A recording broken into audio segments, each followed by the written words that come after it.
What is one of the first and biggest questions I get about investing in Tampa? It's intriguing and critical for anyone invested in Tampa Bay to know more about this. It's hurricanes.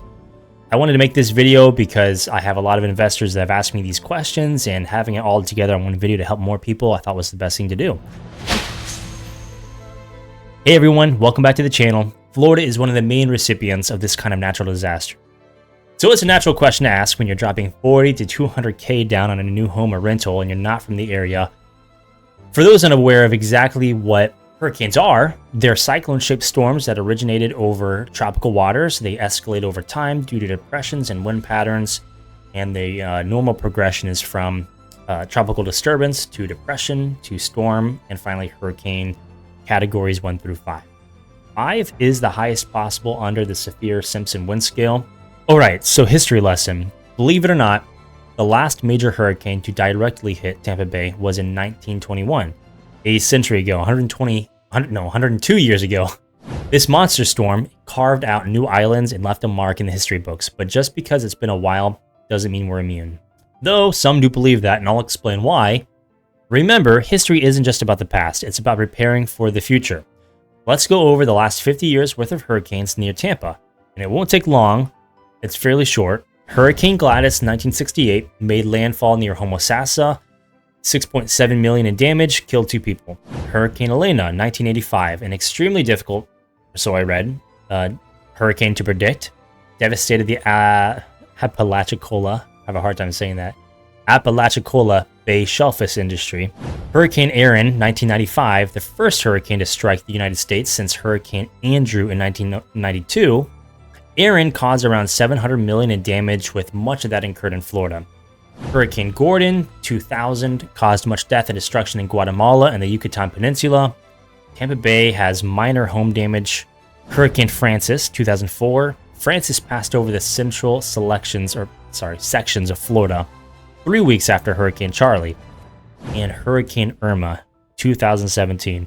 Irma caused widespread catastrophic damage throughout its long lifetime because it went into land and then it went back into the Gulf and went back into land north of Tampa, particularly in the northeastern Caribbean and along the Florida Keys. Most of the time it does hit Cuba or the Keys or both as it makes its way. Hurricane Ian 2022, Ian was responsible for over 150 direct and indirect deaths and over $112 billion in damage, making it the costliest hurricane in Florida's history and the third costliest in the United States history. It hit Naples area as a category 4. And so why am I talking about all these these past hurricanes? They didn't really impact Tampa at all. It's because there really aren't any other hurricanes that have impacted Tampa more than like the 1921 hurricane, which didn't have a name. Fun fact, they didn't name hurricanes until 1950. So you might be thinking, like many other people, that Tampa is in this sweet spot geographically. You know, if you look at a map and you see all the past trajectories of old hurricanes, you see they typically don't hit Tampa, right? There's like a radius around Tampa where they have a hard time going northeastern. So, or I guess for the camera, northeastern, but they will go up more or they'll carve in more, like when they did with Ian when it hit Naples and Sarasota. Hurricanes have to go beneath Florida and above Cuba to really make a sharp upward rotation in to hit Tampa as well. So anyway, people have actually looked into why that is and like why Tampa just has a hard time. Like, what's so special about Tampa that it never really gets a direct hit? There's a myth around here that the Tocobaga Indian Mounds have blessed Tampa and offer protection against hurricanes.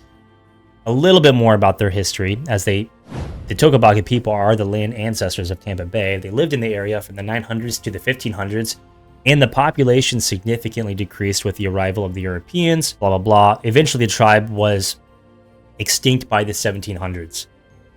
These mounds have been found in Safety Harbor and near the Gandhi, and it's unclear why they were built, but probably they were burials, and the legends passed down from Tampa resident to resident is that, you know, whatever they were here for somehow offer protection from the hurricanes. It's a nice myth, but for those of us who don't believe in that, the real explanation isn't quite as exciting. And while scientists have a hard time identifying and explaining why Tampa's in such a unique, like, we know that it's kind of a unique position, but like what makes it unique and avoiding all this.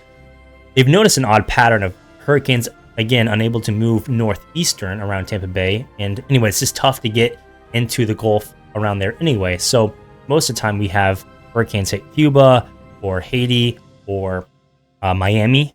And so the first step is really going underneath Florida and maintaining enough speed that it doesn't die down over land if it wants to hit Tampa. So I've mentioned that we don't get direct hits, but I don't want to sound like we never get affected, because we still get indirect hits. It still disrupts work. We get power outages occasionally, and gas prices, of course. I mean, sometimes you can't get gas at all. It gets crazy. But it can cause wind, tree, and water damage as well, just far less than if we had a direct hit. Most of the properties under property management and the companies that I've worked for have not had any significant damages from hurricanes. I'm trying to think of the worst situation that has happened from a hurricane. I think it was from a tree that fell over on a house during Irma, and no one was hurt. The roof didn't cave in. It just created a hole that needed to be covered quickly. So for you, when buying a rental property, it's very important to assess if you want to deal with these issues or completely avoid them by removing trees over top of houses, by not buying inside of a flood zone. But here are some common questions I get. Okay, so when is hurricane season? Generally, from August to October each year. The most likely time for hurricanes to develop and travel here. Sometimes it could be as early as June or as late as November, but August to October. Are flood losses covered under standard insurance policies? No, they're an add-on, and they're not required by a lender unless you are inside of a flood zone. So if you're in zone X, you don't have to have a flood insurance policy. Most policies will factor in hurricane damage, but not from flood or storm surge damage, which is very, that can be the most expensive type of damage if you're in the areas that experience that. Storm surges, by the way, which I didn't talk about, they're very devastating. Essentially what a storm surge is when it sucks water in from the Gulf or the Bay or both. So the hurricane is miles out from shore and it sucks all that water in. And then as it gets closer, it shoves it all back, and not really a tsunami, but huge waves. And then if it's in conjunction with high tide, it can really exponentially increase the damage and the effect of that storm surge. Storm surge doesn't just affect like the immediate coastal area, like the shore. It can take those high, like 11 feet high water and just shove it inland as far as it can go. So that's why, if you're in low elevated areas, anyway, just something to look at when we're looking at properties. All right, but back to insurance policies. Flood and storm surge damage are add-ons, so they're not part of your main insurance policy, your standard one. Talk to your insurance agent, and if you need to know more information about what you have. But wind damage can certainly be a significant during a direct or indirect hit. Flood and storm surge damage, though, is really what can just devastate a property and a whole area. The closer to the Gulf you are, the higher insurance costs generally are due to this. And Hurricane Irma, the most recent in everybody's minds, because it was the last Category 5 hurricane that made most Tampa residents want to flee. But it didn't hit us directly. It weakened by the time it neared Tampa, and it serves as a wake-up call, really. Hurricane Ian, this storm got people talking about risks, insurance, and investing in Southwest Florida. Now, what does this all mean for real estate? Post Irma, we saw a significant bounce back. Prices have nearly tripled since then. But since Hurricane Ian, there's a new variable in the equation, and it's higher insurance costs. We are about, I don't know what the recent rates. I know we're above the national average for insurance costs. We might be close to double it. The psychological impact on buyers and the shift in the market perception, buying in a flood zone, not buying in a flood zone, insurance, flood on, I don't know if I said this already, add-on policies for flood can be about $5,000 annually per year, unless you have an elevation certificate, which can reduce that potentially. In Florida, understanding your hurricane and flood insurance is critical. New homeowners especially, can trigger new and higher interest rate insurance prices, not interest prices. All right, so let's say you're looking to buy a property in Tampa, and you're okay with the The hurricanes, you just want to know what to do to defend your property the best you can. Well, if it's a rental, your property manager is going to have a game plan, but most of the time the effort is very minimal. There are some areas and properties where you're going to be recommended to board up the windows and even put sandbags around certain points of entry. And luckily newer properties these days have there's more regulations over windows and sliding glass doors to be hurricane resistant, and so less worry of these shattering completely if something slams into them, unless it's like a tree and then that window's gone. But in an area, if you're in an area where there's a lot of wind blocked by trees or buildings, or maybe you're even in a condo three stories up, there's just less prep to do. There's no necessarily prep, but there's just less prep to do. I would caution that if you're in an area where there's a lot of trees though, and it's a high category, honestly even low category, where winds can still be like 50 to 80 miles an hour.